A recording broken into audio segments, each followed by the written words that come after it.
সুস্বাগতম আমার সুপ্রিয় বন্ধুরা।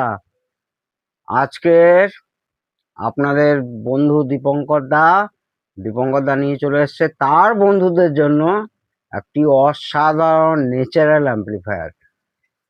তো ক্যাবিনেটটা তো দেখে বুঝতেই পাচ্ছেন 100% এটা কোনো মার্কেটের ক্যাবিনেট না। কেউ যদি এনে দেখাতে পারেন তাদেরকে পুরস্কৃত করব আমি। টোটালি দীপঙ্কর দার তৈরি, দীপঙ্কর দার ডিজাইন। এবারে দেখা যাক অ্যাম্পলিফায়ারের ভেতরে দীপঙ্কর দা কি করেছে, কি বলতে চাইছে দীপঙ্কর দা। তো সেই সম্পর্কে বলতে গেলে মনে হয় এটা দুটো ভিডিওতে আসবে। কারণ কি, আজকের আমি অ্যাম্পলিফায়ারে কি কি পার্ট কোথায় ইউজ করেছি সেইটা নিয়ে আপনাদের সামনে তুলে ধরবো। আর তারপরের ভিডিওতে আসবো সার্কিট সম্পর্কে, ড্রাইভার কি ইউজ হয়েছে, আউটপুটে কি ইউজ হয়েছে, সমস্ত বিস্তারিত ইলেকট্রনিক্স সার্কিট নিয়ে, অর্থাৎ কিনা এই সেটের অ্যাম্পলিফায়ার প্রি অ্যাম্পলিফায়ার সম্পর্কে সমস্ত তথ্য আপনাদের দেওয়ার চেষ্টা করব। চলুন বন্ধু, এবারে দেখি। প্রথমেই বলছি আমার সুপ্রিয় বন্ধুরা, কস্ট কাটিং এর চেষ্টা একদম করবেন না। কোনো কস্ট কাটিং না। যদি আপনার না পোষায় তাহলে আপনি অ্যাম্পলিফায়ারের অর্ডার নেবেন না। আপনি আপনার ছন্দে চলবেন, অসাধারণ অ্যাম্পলিফায়ার বানাবেন, সম্পূর্ণ একদম A1 A++ কোয়ালিটির আপনাকে জিনিসপত্র ব্যবহার করতে হবে। আর তাতে যদি কাস্টমার রাজি না হয় আপনারা নেবেন না। অনেক লোক আছে, অনেকেই আছে কম দামের অ্যাম্পলিফায়ার, অ্যালুমিনিয়ামের ট্রান্সফর্মার বা কপারের ট্রান্সফর্মার হলো চিপ কোয়ালিটি ট্রান্সফর্মার, চিপ কোয়ালিটির কেবিনেট, বাজারে রেডিমেড কেবিনের কিট এনে বানিয়ে দেবে। কিন্তু দীপঙ্কর দা যেটা করে না, আপনারা যারা দেখে আসছেন আজকের প্রায় 2.5 বছর ধরে, তারা খুব ভালো করে জানেন। প্রথমেই একটু আবছা সার্কিট সম্পর্কে আসবো, কারণ এই ভিডিওতে পুরো বলা সম্ভব হবে না। পরের ভিডিওতে সার্কিট নিয়ে বিস্তারিত আলোচনা করা যাবে। প্রথমে তো ক্যাবিনেটটা আপনাদের দেখালামই, যে অসাধারণ একটি দীপঙ্কর দার ডিজাইন, দীপঙ্কর দার তৈরি ক্যাবিনেট। আর একবার ভালো করে দেখাচ্ছি, দেখুন। ঠিক আছে বন্ধুরা, দেখুন প্রত্যেকটা মেটাল নব। এইখানে কিন্তু কোনো ব্লুটুথ ডিভাইস হবে না, কোনো ওই বাজার রেডিমেড সস্তার ব্লুটুথ থাকবে না। এখানে থাকবে, খুব ভারী হয়েছে সেটটা, প্রচন্ড ভারী। এখানে থাকবে ভিএফডি ডিসপ্লে, এই ধরনের ভিএফডি ডিসপ্লে থাকবে। এই যে দেখুন, ভিএফডি ডিসপ্লে থাকবে। এই জায়গাটা বসবে, এটা ট্রান্সপারেন্ট গ্লাস, অ্যাক্রিলিক গ্লাস লাগানো হয়ে গেছে। এটা বসলে তখন দেখবেন। যদি অবশ্য টাইম পাই, আর না টাইম পেলে এই অবস্থায় এখন দিতে হবে, কারণ ভদ্রলোক 8 মাস ওয়েট করেছেন। এবং এখানে প্রত্যেককে আমি বলছি, এখানে অর্ডার দিলে কিন্তু আপনাদের ধৈর্য নিয়ে আসতে হবে। দেরি হবেই, কারণ আমার হাতে প্রচুর কাজ, প্রচুর কাজ, যেমন রিপেয়ারিং তেমন নতুন তৈরিতে। এবারে বলছি যে নতুন তৈরি করতে গেলেও তাতে টাইম লাগবে। এবং যেহেতু আমি মার্কেট থেকে কোনো কিছু রেডিমেড জিনিস কিনে, অর্থাৎ কিনা pre amplifier, amplifier, transformer, cabinet ইত্যাদি কোনো কিছুই, সমস্ত কিছু এখানে কাস্টমাইজড হিসাবে তৈরি হয়। সেই জন্য কিন্তু মেন ব্যাপার, সেই জন্যই কিন্তু দেরি হয়। এবারে আসছি ট্রান্সফর্মার নিয়ে। এইখানে দেখুন একটি অসাধারণ অসাধারণ মেড ইন জাপান অ্যাম্পলিফায়ারের যে সাপ্লাইটা গেছে, 40 40 10 অ্যাম্পিয়ার, 40 40 10 অ্যাম্পিয়ার। আর এইখানে কিছু অক্সিলারি পাওয়ার সাপ্লাই আছে, অনেকগুলোই আছে। যে অক্সিলারি গুলো আমি জাস্ট দুটো নিয়েছি। একটা নিয়েছি স্পিকার প্রোটেকশনের জন্য 30 অ্যাম্পিয়ারের বড় রিলে, 3টে আছে, কারণ কিনা এটা 2.1। আর এখানে পাওয়ার সাপ্লাই তৈরি করা হয়েছে 10,000 মাইক্রোফ্যারাড দিয়ে, দেখতেই পাচ্ছেন। একদম অরিজিনাল কোয়ালিটি। অরিজিনাল কোয়ালিটি বুঝবেন এইখানে ব্যাচ নাম্বারটা দেখে। এই যে ব্যাচ নাম্বারটার জন্য একটি দুটো কন্ডেন্সার, যার কাছে আপনি নিচ্ছেন তাকে বলবেন যে আপনি আরো আমাকে 5-7টা ক্যাপাসিটার দেখান।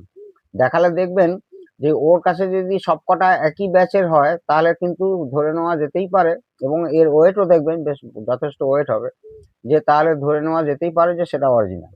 যখন দেখবেন, আপনি হয়তো কিনবেন 4টে কি 5টা কি 6টা, দেখবেন ওর বাক্স থেকে যেগুলো বেরোচ্ছে এই নাম্বারটা সেম আছে কিনা, সব কটার এতে দেখুন একদম সেম নাম্বার আছে। এইখানে একটি ব্রিজ রেকটিফায়ার ডায়োড ব্যবহার করা হয়েছে। এখানে একটি ব্রিজ রেকটিফায়ার ডায়োড ব্যবহার করা হয়েছে, যার সঙ্গে কিনা হিটসিঙ্কও ব্যবহার করেছি। দরকার ছিল না। এগুলো কস্ট কাটিং না, এটা লংজিভিটি বাড়াবার জন্য। সাউন্ড কোয়ালিটি তো পরে আসছি, যারা আমার অ্যাম্পলিফায়ার নিয়েছে তারা জানেন ভালো করে। আচ্ছা, এইখানে একটি ছোট্ট ট্রান্সফর্মার ব্যবহার করেছি, সেটাও পিওর কপার এবং অর্ডার দিয়ে তৈরি করা। সেই ট্রান্সফর্মারটি শুধুমাত্র বেস টেবিলের জন্য, প্রি অ্যাম্পলিফায়ারের জন্য ব্যবহার করা হয়েছে। আর বাকি এই অক্সিলারি পাওয়ার সাপ্লাই তো বললাম। এখানে একটি পাওয়ার সাপ্লাই ব্যবহার করা হয়েছে, এসএমপিএস বেস্ট পাওয়ার সাপ্লাই ব্যবহার করা হয়েছে। এই পাওয়ার সাপ্লাইটা এর ভেতরে ইনবিল্ট 5 ভার্সনের একটা ব্লুটুথ আছে, যেটা কিনা এটা অ্যাকচুয়ালি ড্যাক দিয়ে চলবে, এই ধরনের ড্যাক দিয়ে চলবে, কিন্তু এর থেকে আরো অনেক উন্নত, যাতে কিনা এইচডিএমআই, এআরসি মানে কোয়াক্সেবল এবং অপটিক্যাল সবই থাকবে। এটা না, এটা আমার আগের তৈরি অন্যজনের, এটা কম বাজেটের, এটা অনেক হাই রেঞ্জের সেট এবং হাই বাজেটের। এর যে ড্যাকটা তৈরি হবে হাই বাজেটের। আচ্ছা, এই গেল স্পিকার প্রোটেকশন দেখালাম আপনাদের। স্পিকার কানেক্টর কিন্তু ব্যানানাও কানেক্টর ইউজ করা হয়েছে আর নর্মাল কানেক্টর ইউজ করা হয়েছে। ফ্যান দুটো ব্যবহার করা হচ্ছে, একটা অর্থাৎ কিনা একটা হাওয়া দেবে আর একটা গরম হাওয়া বার করবে। আচ্ছা, এইখানে দেখতে পাচ্ছেন, এখানে আরসিএ কিন্তু অরিজিনাল আরসিএ পোর্ট নয়। এই যে কানেক্টরটা অরিজিনাল আরসি মানে অর্ডিনারি নয় আর কি, একদম অর্ডিনারি ওই প্লাস্টিকের বাক্সওয়ালা ওই নয়। মার্কেটে কিনতেও সচরাচর আপনারা মানে আমাদের লোকাল মার্কেটে পাবেন না। এখানে হচ্ছে 200+200 একটি স্টিরিও অ্যাম্পলিফায়ার তৈরি করা হয়েছে। হিটসিংটা দেখছেন কি অসাধারণ হিটসিং, এবং এই হিটসিংটা শুধু পিসিবির ওপরে নেই, একদম নিচ অব্দি গেছে, একদম নিচ অব্দি গেছে। বাজারে যেসব পাওয়া যায় সেটা কিন্তু নিচ অব্দি যায় না, এটা কিন্তু একদম নিচ অব্দি গেছে, এইখান থেকে পাত হয়ে নিচে অব্দি গেছে। ওয়্যার সমস্ত ইম্পোর্টেড ওয়্যার, যেটা হচ্ছে প্রি শোল্ডার, মানে ভেতরেও শোল্ডার করা আছে তারগুলো। গেল ড্রাইভার সেকশন গুলো দেখুন, সমস্ত বড় ট্রানজিস্টার দিয়ে একদম, মানে এই সেটটাকেই আপনি 1000 ওয়াটে অনায়াসে, এই যে ড্রাইভার স্টেজ ইউজ করা হয়েছে 1000 ওয়াট অ্যাম্পলিফায়ারেও ইউজ করতে পারবেন। সেখানে তো আমি সামান্য 200+200 ওয়াট, যাক দিয়ে এই আলোচনা পরে হবে। 200+200 গেল। এই যে সার্কিটটি দেখতে পাচ্ছেন, এটা হচ্ছে ভদ্রলোক চেয়েছিলেন 2.1, এই টোটাল অ্যাম্পলিফায়ারটা হচ্ছে 2.1। এটা হচ্ছে 250 ওয়াটের একটি অ্যাম্পলিফায়ার বোর্ড। আর এখানে তৈরি হয়েছে base table with sub woofer pre এবং টোন কন্ট্রোল প্রি। সেখানে দুটো চিপ ব্যবহার করেছি, ডুয়েল পাওয়ার সাপ্লাই ব্যবহার করেছি, এবং ফিনিশিংও দেখতে পাচ্ছেন কিভাবে করেছি। আর পটগুলো সম্পর্কে আমি বলছি, পট সমস্ত এই ধরনের পট ব্যবহার করা হয়েছে, একদম অ্যান্টি ডাস্ট, মানে ধুলোর ঢোকার কোনো রকমই জায়গায় নেই। সেই ডিজি সফটের সমস্ত এরকম পিসিবির সঙ্গে লাগানো হয়েছে সমস্ত এই পটগুলো, এবং এরকম জ্যাক ব্যবহার করা হয়েছে। ঠিক আছে বন্ধুরা, কম্পোনেন্টস দিয়ে বলছি, সমস্ত রেজিস্ট্যান্স, মানে যত কোয়ার্টার ওয়াট রেজিস্ট্যান্স দেখতে পাচ্ছেন আর যত এই ধরনের ক্যাপাসিটি দেখতে পাচ্ছেন, দে আর অল ফিলিপস, সব ফিলিপস। এই যেমন Philips Philips Philips Philips Philips, সমস্ত ফিলিপস। আর এই যে ট্রানজিস্টার গুলো সমস্ত কিন্তু একদম অরিজিনাল, একদম 100% অরিজিনাল, এবং প্রত্যেকটা ট্রানজিস্টারের সব রকম প্যারামিটার মেপে তবেই এখানে লাগানো হয়েছে। আর এখানে হচ্ছে 200+200 ওয়াট, যেহেতু সেখানে হচ্ছে টোটাল 8খানা পাওয়ার ট্রানজিস্টার ব্যবহার করা হয়েছে, এনপিএন পিএনপি মিলে টোটাল 8খানা পাওয়ার ট্রানজিস্টার ব্যবহার করা হয়েছে আউটপুটে। আর এই ট্রানজিস্টার দিয়ে লোকে তো আউটপুটই বানিয়ে ফেলে, সেখানে আমি ড্রাইভার স্টেজ তৈরি করেছি। দেখি এটা নিয়ে তো বলছি বারবার, বড় একটা ভিডিও হবে। আর দুটো ফ্যান কেন ব্যবহার করেছি সেটাও আপনাদেরকে বলছি আর বলেছি। এইবারে আসছি, প্রথমে হচ্ছে এই ধরনের ট্রান্সফরমার অবশ্যই ব্যবহার করবেন, করলে যা রেজাল্ট পাবেন। আর যদি এই ধরনের ট্রান্সফরমার আপনারা না পান, তাহলেও খুব ভালো মানের ভালো জাতীয় ট্রান্সফরমার কিন্তু মানে ইউজ করবেন। কোনো রকম কস্ট কাটিং করবেন না, তাতে আপনার 4-5 হাজার টাকার বাজেট আরো বেড়ে যাবে। কিন্তু সে বাড়ুক, আপনি সেই ধরনেরই কাস্টমারকে বলবেন, তাতে কাস্টমার রাজি হলে হবে, না হলে নেবেন না অর্ডার। যা দেব ভালো দেব।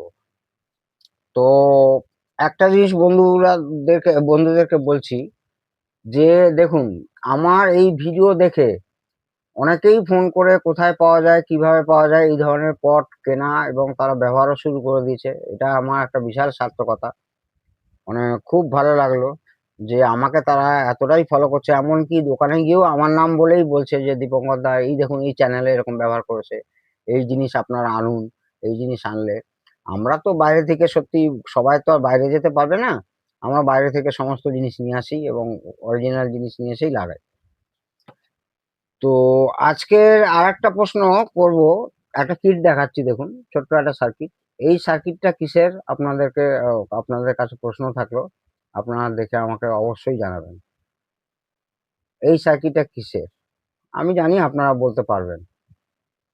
ঠিক আছে বন্ধুরা, সব বন্ধুদের আবার একবার অনুরোধ করে বলছি, প্লিজ আমার সঙ্গে কথা বলতে গেলে রাত 8টা থেকে 9টা, কারণ প্রচুর ব্যস্ত থাকি, প্রচুর ব্যস্ত থাকি, সারাদিন কাজ কাজ, কারণ এটা আমার প্যাশন, রক্তে মিশে গেছে, এটাই আমার ভালোবাসা। যাকে আবার একবার আপনাদের ক্যাবিনেটটা দেখাচ্ছি, মানে একটা রুচি থাকতে হবে আপনাদের, রুচি। মার্কেটের ক্যাবিনেট বা আরো অন্যান্য তো ইউটিউবে দেখি, মানে ক্যাবিনেট আপনি বাড়িতে একটা দামি সেট রাখছেন, এর সঙ্গে যে এনক্লোজার যাবে সেটাও যেদিনকে সার্কিট নিয়ে বিস্তারিত আলোচনা করব তার সঙ্গে এনক্লোজারটাও দেখাবো। তো সেই একটা সুপ্রিম কোয়ালিটির ন্যাচারাল সাউন্ড অ্যাম্পলিফায়ারের তার ক্যাবিনেটটাও তো একটা বিশাল ব্যাপার থাকবে। যাক গিয়ে এই নিয়ে আমার প্রচুর ভিডিও আছে, যারা নতুন দেখছেন সাবস্ক্রাইব করুন, সাবস্ক্রাইব করলে আপনারই লাভ হবে। সাবস্ক্রাইব করতে কোনো পয়সা খরচা হয় না, কারণ কি আপনি আমার প্রচুর ভিডিও পাবেন। আমি চ্যালেঞ্জ করে বলতে পারি এই একটাই মাত্র ইউটিউব চ্যানেল যাতে কিনা টোটাল ইলেকট্রনিক্সের শিক্ষা দেওয়া হয়, যেমন কিনা amplifier, LED TV, LCD TV, DAC, inverter, solar inverter, lithium battery, lithium phosphate battery, basic electronics, pre amplifier, মানে কি না আছে এই ভিডিওর মধ্যে, কি না আছে এই ভিডিওর মধ্যে। অর্থাৎ কিনা সত্যিকারের যারা বেসিক ইলেকট্রনিক্স শিখে একদম হাই এন্ড ইলেকট্রনিক্স এর জায়গায় যেতে চান, তারা আমার চ্যানেলটা প্লিজ একবার দেখুন। প্রত্যেকে ভালো থাকুন, সুস্থ থাকুন, জয় হিন্দ, জয় ভারত।